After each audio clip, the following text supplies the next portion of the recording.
Salut mes Choco Girls, salut mes Choco Boys, j'espère que vous allez tous bien et que vous vous portez à merveille. Je suis très contente de vous retrouver dans cette vidéo qui est la suite de la vidéo que j'ai postée il y a de cela 2 semaines qui parlait de comment créer une routine capillaire en 8 étapes et qui soit en plus adaptée à vos cheveux. Donc, nous allons continuer à citer les autres 4 étapes et à les détailler, à expliquer ce qui se passe au niveau de chaque étape. Donc ma team, let's go! La 5e étape qui est l'étape de l'achat des produits capillaires. Et cette étape-là, ça va consister à acheter les produits capillaires dont vous auriez besoin. Et ces produits-là, je vais vous expliquer comment vous allez les acheter. Par exemple, si toi, tu es une personne qui, lorsque tu as analysé tes cheveux, tu as remarqué que tu avais les cheveux très cassants. Au niveau des attentes, tu as dit que tu voulais des cheveux plus brillants, par exemple.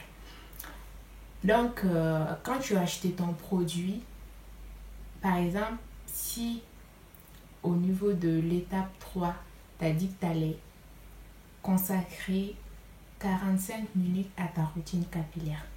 Et au niveau des phases, tu as choisi de faire le shampoing, l'après-shampoing. Et puis, tu as décidé de ne pas faire le masque. Tu as décidé de faire, bien sûr, la nutrition qui est très très importante et qui doit être faite dans toutes les routines, ainsi que le démêlage. Donc, ce qui va se passer, c'est que toi, tu vas te rendre là où tu vas acheter tes produits. Tu vas acheter un produit qui fait croire qu'il combat la casse au niveau des cheveux. Vu qu'au niveau de tes attentes, tu avais mis que tu voulais des cheveux plus brillants. Tu achètes par exemple un après-shampoing, c'est susceptible de rendre tes cheveux plus brillants. Et encore une fois, je précise que c'est susceptible. Je n'ai pas dit forcément que ça le sera parce que vous pourrez acheter un produit qui va vous faire croire qu'il fait telle action alors que c'est faux. Vous achetez, vous testez et si c'est vrai, vous avez trouvé le bon. Et si c'est pas vrai, vous allez tester un autre produit susceptible jusqu'à tomber sur le bon. Et ensuite, vu que dans la mise en place des phases de ta routine, tu as dit que tu n'allais pas faire de masque parce que tu vas passer 45 minutes à faire ton shampoing, ton après-shampoing que tu vas laisser poser quelques minutes bien sûr. Donc 45 minutes, disons que le shampoing ça va te prendre entre 5 8 minutes et que l'après-shampoing, l'appliquer ça va te prendre 5 6 minutes à peu près. Déjà ça fait 14 15 minutes et du coup dans ta routine ça va te rester 30 minutes.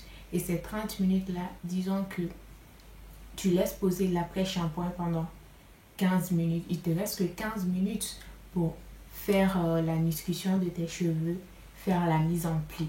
Donc là, tu ne vas pas pouvoir faire le masque parce que pour faire le masque, il va falloir que tu l'appliques non seulement, que tu le laisses poser aussi. Donc, tu ne vas pas acheter de masque lorsque tu vas aller acheter tes produits. Tu vas juste acheter le shampoing, l'après-shampoing. Tu vas acheter l'huile que tu veux. Parce qu'il y a des huiles qui aident à stimuler la pousse des cheveux. Il y a des huiles qui aident à rendre les cheveux plus épais, c'est-à-dire plus volumineux. Donc, c'est en fonction de tes attentes aussi que tu vas acheter tes huiles, ton beurre et tout ça. La 6e étape va consister non seulement à choisir le jour où vous allez faire votre routine capillaire et en plus de ça, choisir la fréquence de votre routine capillaire. Déjà, concernant le choix du jour où vous allez faire votre routine capillaire, il faut vraiment choisir ce jour-là de façon à ce que ce soit un jour où vous n'aurez pas de pression à vous dire que oui, vous devez vite finir votre routine capillaire. Parce que si vous choisissez un jour où vous êtes très occupé et que vous faites votre routine capillaire, vous allez voir que vous serez pressé parce que dans votre tête, vous vous dites « Oh, il faut que je fasse vite, je fais vite, vite, vite, vite. » Tu vas agresser tes cheveux, la façon, tu vas casser tes cheveux, tu vas les abîmer. Donc, choisis un jour où tu sais que tu as le temps, tu es libre. Même si tu finis pas à temps, oui, c'est pas très grave parce que tu n'avais pas prévu de trucs très très importants. Et concernant la fréquence de la routine capillaire, c'est aussi important parce qu'une personne qui fait sa routine chaque semaine a plus de chances d'avoir des cheveux en bonne santé d'avoir un cuir chevelu plus propre qu'une personne qui fait sa routine chaque mois. Donc, choisissez en fonction du temps que vous avez, du temps que vous pouviez avoir pour votre routine. Si c'est possible de faire cette routine-là chaque semaine, faites-le. Et si c'est pas possible, mais si c'est possible de le faire chaque mois, faites-le aussi. L'essentiel vraiment, c'est de savoir que vous pouviez tenir le coup avec cette fréquence-là. Ok? Et après ça, nous allons venir à l'étape 7 qui va consister à commencer.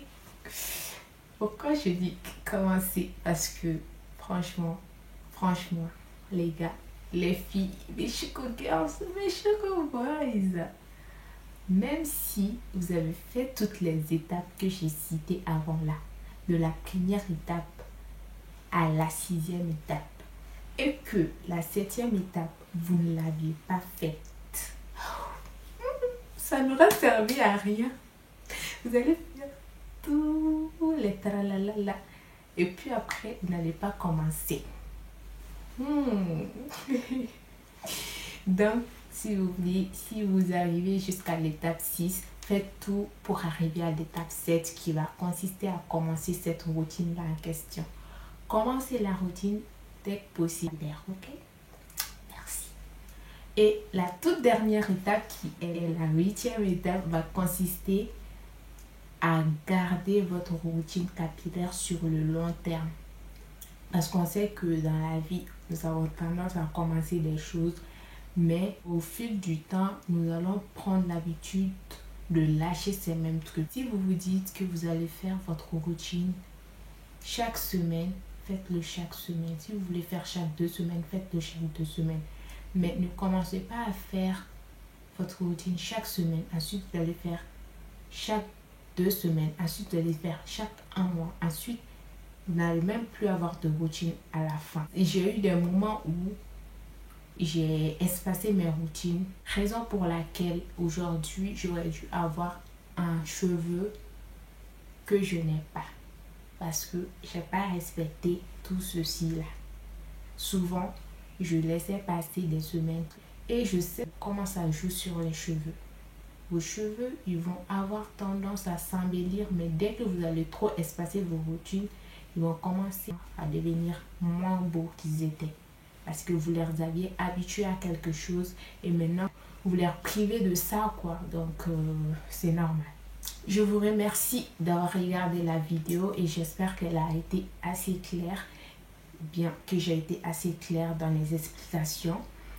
Et si tu es nouvelle sur ma chaîne, n'hésite pas à t'abonner et à laisser un pouce bleu. Ne l'oublie pas. Et un commentaire, si tu as des questions, tu as des remarques, n'hésite pas. Donc, mes chocos, ma team choco, je vous fais de gros bisous. Je vous embrasse et on se retrouve très prochainement dans une nouvelle vidéo dans 2 semaines précisément.